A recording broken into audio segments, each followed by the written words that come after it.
அனைவருக்கும் அன்பு வணக்கம்.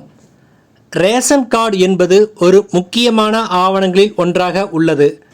தமிழகம் முழுவதும் தற்பொழுது 2,21,00,000 ரேஷன் அட்டைகள் உள்ளன. இந்த ரேஷன் அட்டை தகுந்த அதிகாரியின் மூலம் பொது விநியோக முறைக்காக மாநில அரசால் வழங்கப்படுகிறது.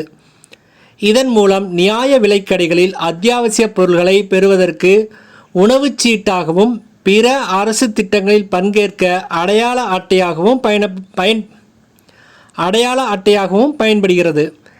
ரேஷன் அட்டை இருந்தால்தான் மாதந்தோறும் கடைகளில் பருப்பு, சீனி, பாமாயில், அரிசி ஆகிய பொருட்களை பெற முடியும்.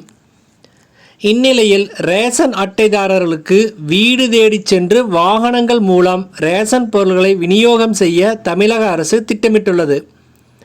இதன் முதல் கட்டமாக முதியோர், மாற்றுத்திறனாளிகள் ஆகியோரை கணக்கெடுத்து 15 லட்சம் அட்டைதாரர்களுக்கு அமுல்படுத்த உள்ளது.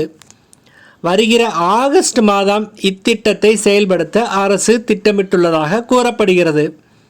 இதற்கிடையில் ரேஷன் கடைகளில் புதிய நடைமுறையால் பொருள்கள் வாங்க காலதாமதம் ஏற்படுவதாக புகார் எழுந்த நிலையில் தற்பொழுது இது குறித்து தமிழக அரசின் கூட்டுறவுத்துறை விளக்கம் அளித்துள்ளது.